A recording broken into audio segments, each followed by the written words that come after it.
Hi, dear bankers. Welcome to EduTap. This is CAB on the Go series of ABM और इसमें हम करने वाले हैं फंडामेंटल्स ऑफ प्रोबेबिलिटी।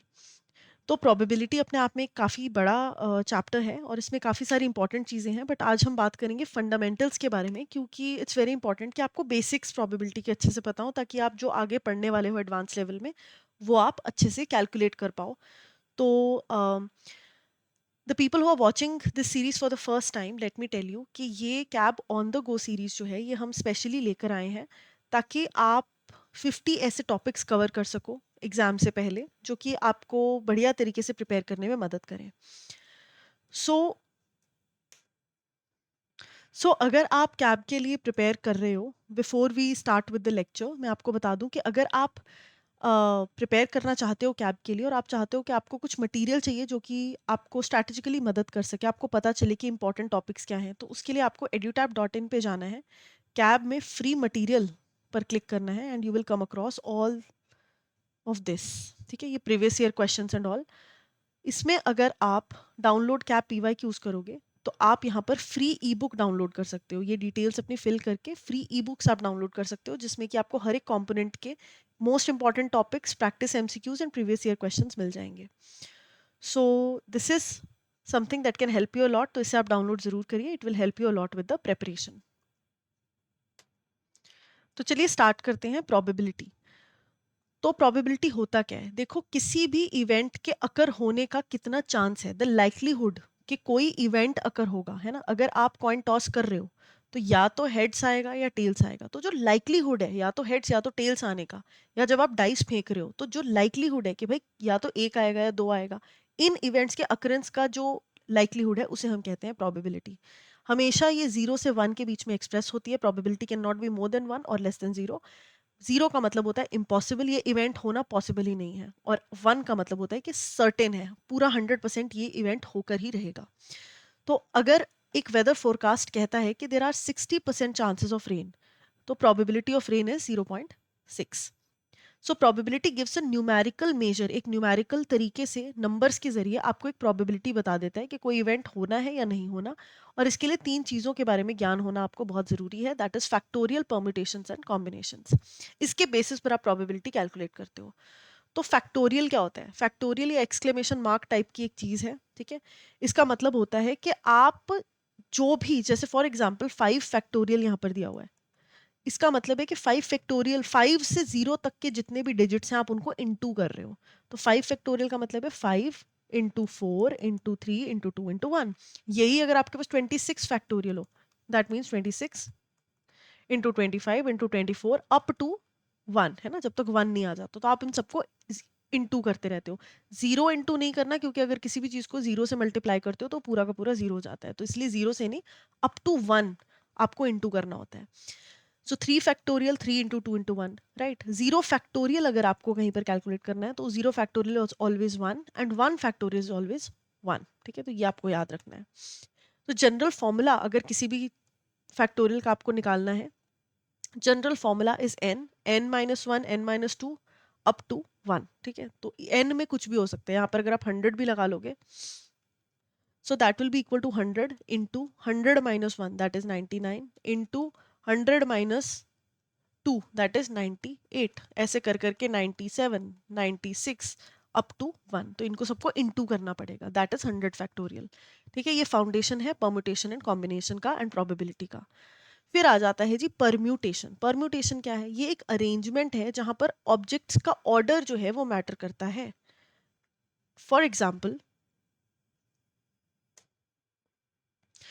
आपके पास एक कार्ड है ना, या लेट्स से आपके पास, आप डाइस फेंक रहे हो।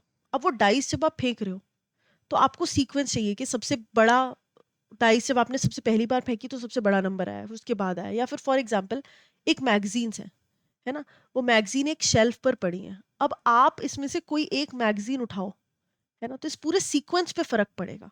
तो जहां पर भी सीक्वेंस पे फर्क पड़ रहा है उसे हम कहते हैं परम्यूटेशन। वहां पर जब हम प्रोबेबिलिटी कैलकुलेट कर रहे हैं उसे हम कहते हैं परम्यूटेशन।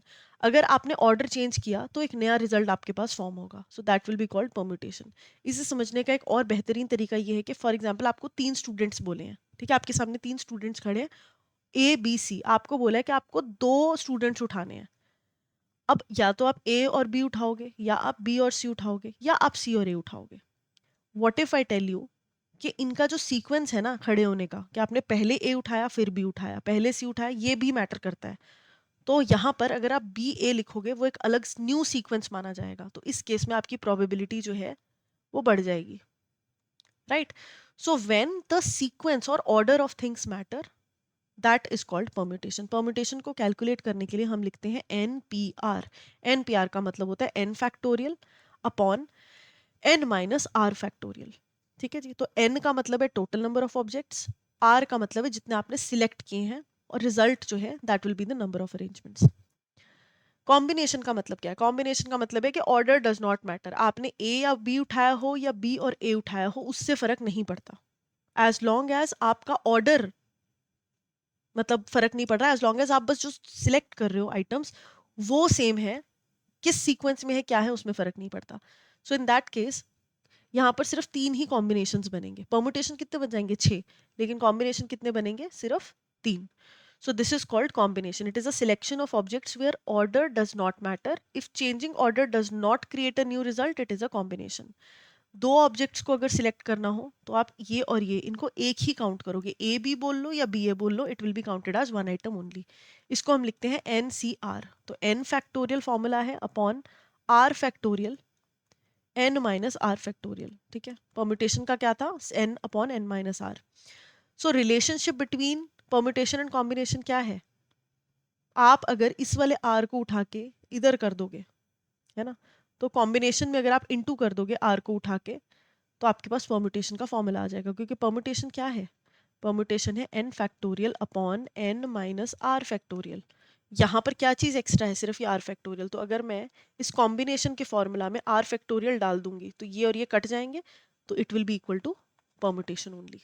ठीक है जी, तो ये रिलेशन इन दोनों का आप याद कर रख सकते हो। नाउ लेट्स, इस वाले चैप्टर में या इस सेक्शन में बहुत सारे एग्जाम्पल्स के थ्रू हम न्यूमेरिकल्स करेंगे, तो आपने इनको ध्यान से देखना है। How many ways can 3 pencils be selected from 5 pencils? क्या इसमें बोला है कि हमें कोई कलर की पेंसिल है जो पहले उठानी है बाद में उठानी है? नहीं, सिंपल बोला है कि भाई हमारे पास 5 टोटल पेंसिल्स हैं, हमें इसमें से 3 सिलेक्ट करनी है। तो आप क्या करोगे? आप सिंपल कॉम्बिनेशन का फॉर्मूला लगाओगे, एन सी आर। ठीक है, N C R. N is what? N is 5, C combination लगाना है, और 3 हमें इसमें से सिलेक्ट करने हैं, तो N C are 5C3। Formula क्या लगेगा? 5 factorial upon 3 factorial N minus are factorial.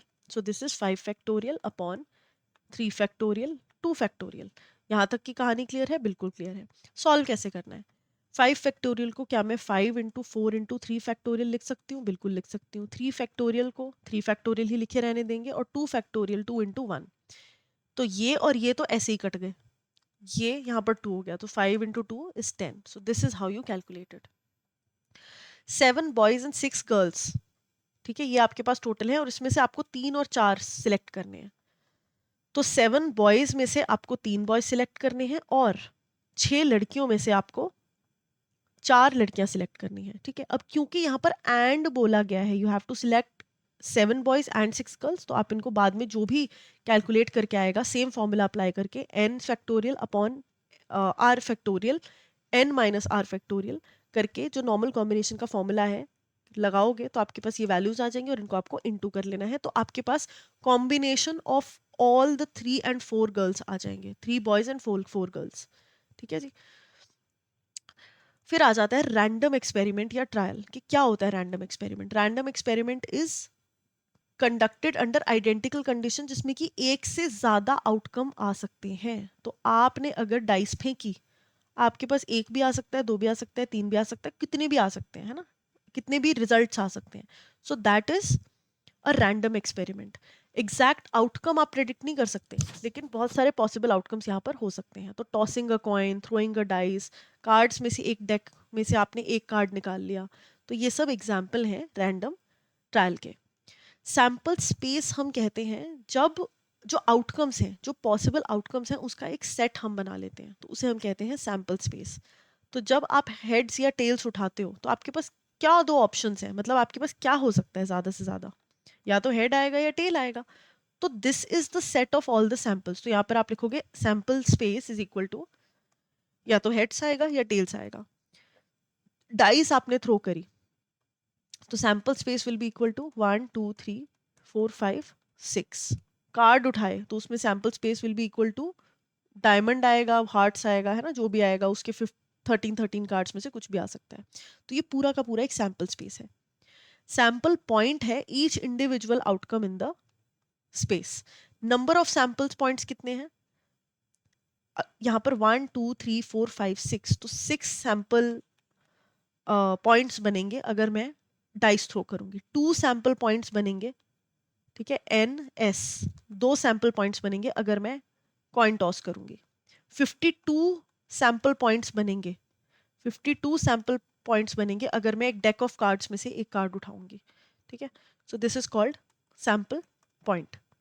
Event का मतलब होता है an event is any subset of the sample space. ये जो सैंपल स्पेस क्रिएट किया है इसमें से इवन नंबर आने का कितना चांस है, ऑड आने का कितना चांस है। तो ये अलग अलग इवेंट्स हो गए, ठीक है, कि आउटकम जो है वो कुछ भी हो सकता है। इवेंट बहुत सारे तरीके के हो सकते हैं। या तो सर्टेन इवेंट्स हो सकते हैं, मतलब कि जो हमेशा अकर करेंगे, हमेशा प्रोबेबिलिटी है कि 1 या 6 में से ही नंबर आएगा। Whenever you'll throw a dice 7 8 0 आने की प्रोबेबिलिटीज नहीं है। तो सर्टेन इवेंट्स इज 1 से 6 में कोई भी। इम्पॉसिबल इवेंट वो है जो कि कभी अकर नहीं हो सकता, फॉर एग्जाम्पल गेटिंग अ 7 और 8 on a dice. Mutually exclusive events वो हैं जो एक दूसरे के साथ कभी अकर नहीं कर सकते। क्या ऐसा हो सकता है कि आपने डाइस फेंकी, ऑड भी आ गया और इवन नंबर के डिजिट भी आ गए? ऐसा नहीं हो सकता। या तो ऑड आएगा या इवन आएगा, कभी भी दोनों साथ में नहीं हो सकते। तो जो इवेंट है, एक ऑड नंबर फाइंड करने का इवेंट और एक इवन नंबर फाइंड करने का event, these are mutually exclusive, they can not occur together. तो इसे हम यहाँ पर लिखते हैं इस तरीके से, ए इंटरसेक्शन बी। ए का मतलब है ऑड इवेंट्स, बी का मतलब है even events. Odd and even कभी साथ में नहीं आ सकते, तो इसीलिए ए जब बी को इंटरसेक्ट करे ऐसा एक भी सिचुएशन नहीं बन सकती। That means it is phi, it is null. Null मतलब it can not exist, null value, ठीक है, नल सेट। सो फाई बोलते हैं इसको, ये जो जीरो बना के हम काट देते हैं, एंड इसका मतलब है कि इट कैन नॉट अकर, ठीक है। So A intersection B is phi, कब? जब इवेंट्स म्यूचुअली एक्सक्लूसिव हो। इक्वली लाइकली इवेंट्स, वो इवेंट्स जिनकी इक्वल प्रोबेबिलिटी है अकरेंस की, ठीक है। तो कोई भी नंबर उठा लो, वो 1/6 ही है उसकी प्रोबेबिलिटी। 6 नंबर से आपके पास एक 1 आने का डिजिट, मतलब आपके डाइस पर 1 आए डॉट, उसकी प्रोबेबिलिटी कितनी है? 1/6। 2 आए, 2 नंबर आए, उसकी प्रोबेबिलिटी क्या है? 1/6। 3 आए, उसकी क्या है? 1/6। सबकी 1/6 है। So that is the probability. Equally likely events, equal probability है सबकी अकर होने की। अगर डाइस में 1 2 3 और बचे हुए जो 3 साइड्स हैं उस पे होता 4 4 4, तो क्या ये इक्वली लाइकली होते? नहीं, फिर ये इक्वली लाइकली नहीं होते, क्योंकि 4 की आने की प्रोबेबिलिटी ज्यादा है।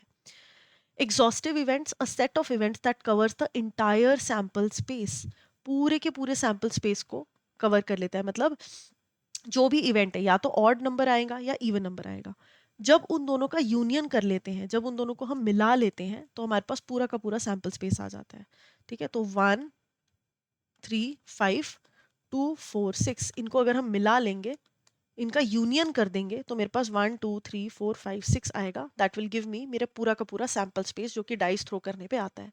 तो इसे हम कहेंगे एग्जॉस्टिव इवेंट्स, ठीक है, एग्जॉस्टिव इवेंट्स। कॉम्प्लीमेंट्री इवेंट होते हैं कि अगर ए हो गया तो बी नहीं होगा, ठीक है। तो फॉर एग्जाम्पल आपने एक डाइस फेंकी, ठीक है, उस पर आपने इवेंट बोला कि ए इवेंट का मतलब है कि आपको ऑड नंबर मिलेगा। अब इसमें ए नॉट, यानी कि वो इवेंट जो ए नहीं है, वो क्या होगा? वो इवन होगा। तो इवन अगर आपके पास कोई भी डिजिट आता है, उसे आप कहोगे इट इज ए नॉट, है ना, उसको रिप्रेजेंट करोगे ए नॉट से, ठीक है। तो इसको ए नॉट भी कर सकते हैं या ए एस सी भी लगा सकते हैं कॉम्प्लीमेंट्री दर्शाने के लिए। तो ए अगर कोई इवेंट है तो ए नॉट या not a is a compliment, और इन दोनों को जब हम ऐड करते हैं तो हमारे पास पूरा का पूरा सैंपल स्पेस आ जाता है। क्योंकि मान लो आपके पास 1 से 10 डिजिट्स लिखे हैं, पहले 1 से 5 डिजिट्स इवेंट ए माने जाएंगे, तो ए नॉट क्या होगा? बचे हुए 6 से 8 डिजिट, है ना। तो अगर इन सबको हम कंबाइन कर देंगे, इनका यूनियन कर देंगे, तो मेरे पास पूरा 1 से 8 का सैंपल स्पेस आ जाएगा। तो ये बिल्कुल सही है। ये कभी भी आपस में इंटरसेक्ट नहीं करते, क्योंकि ऑब्वियसली मतलब ही ए नॉट का ये है कि जो ए इवेंट्स के साथ आइडेंटिफाई ना कर रहा हो, ए इवेंट के जैसा ना हो, तो इनके बीच का जो इंटरसेक्शन है इट विल ऑलवेज बी 5। ठीक है, तो ये आपको याद रखनी है प्रॉपर्टीज। सो बेसिक कंडीशन क्या है कि जो सैंपल स्पेस है इसके फाइनाइट नंबर ऑफ आउटकम्स है, यानी कि लिमिटेड नंबर ऑफ आउटकम्स है, you can count those outcomes, infinite नहीं है, हर आउटकम इक्वली लाइकली है, म्यूचुअली एक्सक्लूसिव है, एक दूसरे से इंटरसेक्ट नहीं करते, and outcomes are exhaustive also, अगर इन सबको हम ऐड कर देंगे तो हमारे पास पूरा का पूरा सैंपल स्पेस आ जाएगा। So formula of probability is S is equal to sample space, NS is equal to number of total outcomes, A का मतलब होता है इवेंट और NA का मतलब होता है नंबर ऑफ फेवरेबल आउटकम। तो प्रोबेबिलिटी किसी चीज के अकर होने की, किसी इवेंट के जो आप ढूंढना चाह रहे हो उसके अकर होने की प्रोबेबिलिटी है जो प्रोबेबिलिटी आपने इवेंट ए की ढूंढी अपॉन टोटल सैंपल स्पेस की प्रोबेबिलिटी। तो जब आप डिवाइड कर लेते हो, फॉर एग्जांपल डाइस पर मुझे 2 नंबर चाहिए, तो एक चांस है कि 2 नंबर आए, एक बार फेंका आपने तो 2 नंबर, क्योंकि एक ही बार डाइस पर आ रहा है तो 1 is the probability of that event. Divide करेंगे total number of probabilities of all event से, तो टोटल कितने डाइस में डिजिट्स होते हैं, 6, तो 1/6 is the probability of getting 2 on dice. 0 impossible event को कहते हैं और 1 कहते हैं सर्टेन इवेंट को। ठीक है जी, तो अब हम यहाँ पर प्रैक्टिस करेंगे। 2 अनबायस्ड डाइस आपके पास फेंकी है, ठीक है, 2 डाइस आपने साइड बाय साइड फेंकी, दोनों डाइस पर सेम नंबर आया है, आपने वो प्रोबेबिलिटी ढूंढनी है। अब मुझे एक बात बताओ, आपने एक डाइस फेंकी, उस पर एक आया, दूसरी पर भी एक आ गया, एक पे 2 आया, दूसरी पे भी 2 आ गया, एक पे 3 आया, दूसरी पे भी 3, ऐसे कर करके 6 ही प्रोबेबिलिटीज तो बन पा रही है ना टोटल, कि आपके पास सेम नंबर ऑफ इवेंट्स आए। समझ रहे हो, दोनों पे 1 1 आए या 2 2 आए, ऐसे करके 6 ही प्रोबेबिलिटीज बन रही हैं। तो यहाँ पर NA इज इक्वल टू 6, क्योंकि आप यहाँ पे क्या ढूंढना चाह रहे हो, आप यहाँ पे A इवेंट आपके लिए फर्स्ट कंडीशन में है कि both dice show same number, तो ऐसा 6 बार हो सकता है। टोटल प्रोबेबिलिटी कितनी है, टोटल प्रोबेबिलिटी 6 बार आप डाइस फेंकी है ना, 6 आउटकम्स इधर आ सकते हैं और 6 आउटकम्स ही इधर आ सकते हैं, तो टोटल नंबर ऑफ आउटकम्स जो है आपके पास, टोटल सैंपल स्पेस जो है वो 36 बन रहा है। ठीक है, क्योंकि यहाँ पर भी 1 2 3 4 आ सकता है, यहाँ पर 1 1 1 1 आ सकता है, कभी 1 2 3 4 आ सकता है ना, उसमें से हमें ढूंढना है कि 1 1 वाले कौन से हैं, 2 2 वाले कौन से हैं, 3 3 वाले कौन से हैं, तो वो तो हमने ढूंढ लिया, अच्छे हैं, लेकिन टोटल कॉम्बिनेशंस तो 36 बन सकते हैं। So in that case both dice show the same number, उसकी प्रोबेबिलिटी हो जाएगी 6/36, that is 1/6। Similarly first dice आपके पास 6 आ रही है, ऐसी सिचुएशन जहां पर सिर्फ पहली डाइस आपके पास 6 है, बाकी इस तरफ कुछ भी और आता रहे, ठीक है, तो दैट इज ऑल्सो 6 टाइम्स हो सकता है ना, 6 आपके पास आ रहा है, तो या तो होगा कि जो सेकेंड डाइस है, पहली डाइस पर 6 आ गया, दूसरी डाइस पे 1 आ सकता है, जस्ट अ सेकेंड, या पहली डाइस पर 6 आया, दूसरी डाइस पर 1 आ सकता है, फिर पहली पे 6 आया, दूसरी पे 2 आ सकता है, फिर 6 आया, दूसरी पे 3 आ सकता है, फिर 6 आया, इस पे 4 5 6, ऐसे, तो 1 2 3 4 5 6 इवेंट्स हो सकते हैं जहां पर पहले बार में 6 आ रहा है, उसके बाद यहाँ पर पहली बार में 5 4 3 2 1 कुछ भी आ सकता है। सो 6 is the probability of the event, जिसको हम B से डिनोट कर रहे हैं, और 36 is the total probability, so 1/6 is the probability of finding the first die at 6. Sum of numbers is 8, दोनों को मिला के 8 बनना चाहिए, तो 1 में ऐसा क्या मिलाओगे 8 बने, 7 मिलाना पड़ेगा, लेकिन 7 होता ही नहीं है, तो ये प्रोबेबिलिटी नहीं है। 2 में ऐसा क्या मिलाओगे कि 8 बन जाए, 6 मिलाओगे, तो ये हमारे पास अवेलेबल है। 3 में ऐसा क्या मिलाओ कि 8 बन जाए, 5। 4 में 4 मिलाओगे, 5 में क्या मिलाओगे, 3। 6 में 2, है ना, उसके बाद 7 तो होता ही नहीं है, तो 1 2 3 4 5 आपके पास ऐसे आउटकम्स हैं जिनको ऐड करके आपके पास 8 बन रहा है टोटल, जो क्वेश्चन ने मांगा है आपसे। टोटल कॉम्बिनेशंस कितने बन सकते हैं, 36 बन सकते हैं, तो इसीलिए उसमें से आपके वाले इवेंट के प्रोबेबल आउटकम्स कितने हैं, इवेंट्स कितने हैं, 5/36, so this is the probability. 2 unbiased coins are tossed, ठीक है, एटलीस्ट 1 टेल आई, ऐसे कितनी प्रोबेबिलिटी, देखो सबसे पहले ना, सबसे पहले टोटल आउटकम्स जो है वो कैलकुलेट करके रख लिया करो, जो आपको डिनोमिनेटर में लिखना है वो कैलकुलेट करके पहले साइड कर दिया करो। तो आपके पास 2 कॉइन टॉस किए, क्या हो सकता है, हेड हेड आ सकता है, इसको छोड़ो, हेड हेड आ सकता है, हेड टेल आ सकता है, wait I will show you here, या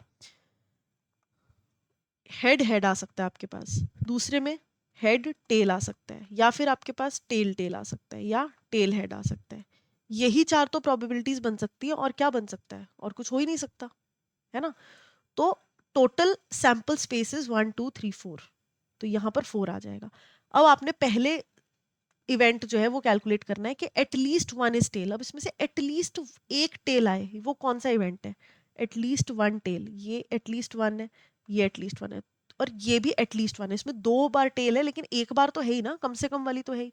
तो ये 1 2 3 इवेंट्स ऐसे हो सकते हैं जिनमें कि आपके पास एटलीस्ट एक बार टेल आए, मेजॉरिटी हेड्स आए सबकी, मतलब आपके पास मैक्सिमम नंबर ऑफ हेड्स सिर्फ एक ही सिचुएशन में है। तो 1/4 is the probability of majority of heads. Bag with white and black balls आपके पास है। एक बैग है जिसमें सफेद बॉल्स भी हैं, ठीक है जी। एक बैग है जिसमें वाइट बॉल्स हैं आपके पास, और ब्लैक बॉल्स हैं। अब वाइट बॉल्स जो हैं वो 10 है, 10 वाइट बॉल्स हैं, और ब्लैक बॉल्स कितनी है, 11 है। टोटल नंबर ऑफ बॉल्स कितनी है यहाँ पे आपके पास, 21, ठीक है। तो 21 is the total number of balls. Now you have to select 2 balls, both white balls. आपको उठाना है इसमें से 2 बॉल्स, और दोनों वाइट हैं। अब ये क्या सिंपल क्वेश्चन लग रहा है कि इसमें से 2 उठा के वो करो, नहीं, इसमें आपको कॉम्बिनेशन बनाना पड़ेगा, बिकॉज आप बहुत सारे मल्टीपल कॉम्बिनेशन बना सकते हो। 21 आपके पास ऑप्शन है उठाने के लिए, और उसको आप किन्हीं भी 2 बॉल्स को उठा सकते हो, ए बी को उठा सकते हो, फर्स्ट सेकंड बॉल को उठा सकते हो, सेकंड थर्ड को उठा सकते हो, फर्स्ट थर्ड को उठा सकते हो, फर्स्ट फोर्थ को उठा सकते हो, second third, second fourth, second fifth, है ना। मल्टीपल कॉम्बिनेशंस बन रहे हैं, तो उसके लिए आपको पहले तो कॉम्बिनेशन का फॉर्मूला लगाना पड़ेगा। यहाँ पर जो आपका एन है, टोटल नंबर ऑफ इवेंट्स है, वो 21 है। आर जो है आपका, वो 2 बॉल्स है, हमेशा आपको 2 ही बॉल्स उठानी है। वो कौन सी उठा रहे हो, कौन से उसमें उठा रहे हो, वो हम बात करेंगे। But N here is equal to 21, ये आपको याद रखना है। आप उठा रहे हो ऐसी सिचुएशन में कि वो दोनों वाइट बॉल्स हैं आपके पास। तो मुझे प्लीज एक बात बताओ, 21 में से आपको 2 बॉल्स उठानी है, ठीक है। उसकी सबसे पहली जो प्रोबेबिलिटी है वो आपने निकाल ली, 2 1 0, ये आपकी टोटल प्रोबेबिलिटी है, ठीक है, ठीक है। टोटल प्रोबेबिलिटी ये क्या है कि 21 आपके पास टोटल बॉल्स है, उसमें से आपको कोई 2 उठानी है। आपके मन में क्या है, आपके मन में है कि जो पहली बॉल, ये फर्स्ट इवेंट हमें कह रहा है कि ये दोनों बॉल जो है ये वाइट होनी चाहिए। तो इसका मतलब क्या है, वाइट बॉल्स टोटल कितनी थी हमारे पास, 10 वाइट बॉल्स थी। तो टोटल 10 वाइट बॉल्स में से दोनों वाइट बॉल उठानी है। ये आपके मन की प्रोबेबिलिटी, आपका दिल चाह रहा है कि ऐसा हो, this is the event that you want to happen. तो न्यूमरेटर में आ जाएगा जो ये कैलकुलेट किया है आपने, which will come out to be 45, ठीक है। ये कैलकुलेट करोगे तो आ जाएगा। कैसे कैलकुलेट करना है, सेम फॉर्मूला लगा के, N factorial upon R into R factorial into N minus are factorial. तो न्यूमरेटर में लिखोगे 45, डिनोमिनेटर में लिखोगे टोटल प्रोबेबिलिटी। कुछ भी उठा सकते थे, लेकिन आपके दिल ने कहा कि हमें तो सिर्फ व्हाइट बॉल्स उठानी है। सो this is how you will get the probability of getting both white balls. एक व्हाइट बॉल उठानी है और एक ब्लैक बॉल उठानी है। तो यहाँ पर टोटल प्रोबेबिलिटी जो डिनोमिनेटर में आनी है वो तो 210 ही रहेगी, लेकिन पहली बॉल जो आपने उठाई वो व्हाइट है, यानी कि 10 में से पहली बॉल जो आपने उठाई वो होनी है ना, because 10 shows the white balls. और अगली बॉल जो है वो ब्लैक होगी, ऐसा आपकी दूसरे पोजीशन, मतलब 2 पोजीशन आपके पास खाली है। पहली पोजीशन वाइट है तो उसमें 10 में से ऑप्शन है कि आप एक बॉल उठा लो। दूसरी पोजीशन आपको चाहिए ब्लैक बॉल की हो, तो 11 बॉल्स हैं, उसमें से एक आप उठा लो, ठीक है। This is the second position that you want. ये बड़ी दिक्कत है इसमें ना, या सो 11 में से आपको एक बॉल यहाँ पर उठानी है। So this gives you the probability of having 1 white ball and 1 black ball, ठीक है। तो इनको जब आप निकालोगे तो ये आपका जो मन कह रहा है कि एक वाइट एक ब्लैक, वो वाली प्रोबेबिलिटी निकल के आ जाएगी। जब आप इनको सॉल्व करोगे यू विल गेट 110। इस 110 को आप टोटल प्रोबेबिलिटी से हमेशा डिवाइड करोगे, सो दैट इज 210। तो डिवाइड करके आपको यहाँ पर आंसर मिल जाएगा। कोई भी वाइट बॉल नहीं चाहिए, आपको चाहिए दोनों बॉल्स वाइट ना हो, तो मतलब दोनों बॉल्स ब्लैक हो। तो दोनों बॉल्स ब्लैक का मतलब आपको जो 11 बॉल्स अवेलेबल है उसमें से कोई 2 पिकअप करनी है। तो ये आ गया 55। तो 55 अपॉन 210 करके आपके पास आपकी प्रोबेबिलिटी आ गई। मैगजीन्स रखी हैं शेल्फ के ऊपर, ठीक है। 1 2 3 4 5 6, 6 मैगजीन्स रखी हैं एक शेल्फ के ऊपर। टोटल अरेंजमेंट्स यहाँ पर, टोटल नंबर ऑफ प्रोबेबिलिटी कितनी बन सकती है, ठीक है। ये 6 मैगजीन्स हैं, तो मुझे बताओ 6 factorial is the total probability जो बन सकती है। है ना। इवेंट होने के टोटल चांसेस कितने हैं, 6 फैक्टोरियल, क्योंकि 6 मैगजीन्स की स्पेस खाली है, तो 6 फैक्टोरियल आपके पास यहाँ पर 720 is the total number of arrangement आ गया। पहला इवेंट है कि पेयर ऑलवेज टुगेदर। एक ऐसा इवेंट ढूंढो कि फॉर एग्जांपल ये ए बी सी डी,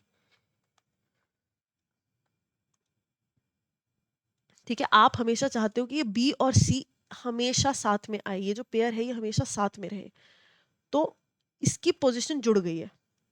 अब ये पोजीशन फर्स्ट पे हो सकती है और बाकी की अलग अलग बाद में हो सकती है, या ये पोजीशन सेकंड पे हो सकती है, इससे पहले एक पोजीशन हो, या ये पोजीशन लास्ट में हो सकती है ना, बट ये पेयर हमेशा बी और सी हमेशा साथ में रहेंगे, राइट। तो यहां पर the pair will be treated as one unit, ठीक है। तो 5 ऑब्जेक्ट्स आपके पास अब बचे हैं, तो आप 5 अरेंजमेंट्स कर सकते हो। अब आपके पास जो अवेलेबल ऑप्शंस हैं, अवेलेबल सीट्स हैं, वो 5 सीट्स बची हैं, 6 सीट्स नहीं है, 6 तो टोटल थे, लेकिन आपने इवेंट अपना अकर करवा दिया कि भाई ये बी और सी हमेशा साथ में है, तो अब आपके पास 1 2 3 4 5 5 सीटें बची हैं। तो अब ये 5 कहीं पे भी हो सकता है, ये बी सी यहाँ भी हो सकता है, यहाँ भी हो सकता है, थर्ड पोजीशन पे, फोर्थ पे, फिफ्थ पे, कहीं पे भी हो सकता है। तो ऐसे में आपके पास 5 फैक्टोरियल इज द अरेंजमेंट जो कि आप इनकी कर सकते हो। लेकिन कभी कभी ऐसा भी हो सकता है कि सी पहले हो बी बाद में हो, बी पहले हो सी बाद में हो, साथ में रखने को बोला है, ये नहीं बोला कि इनके अंदर क्या सिचुएशन होगी। तो इसके अंदर की सिचुएशन को आप 2 फैक्टोरियल से दर्शाओगे।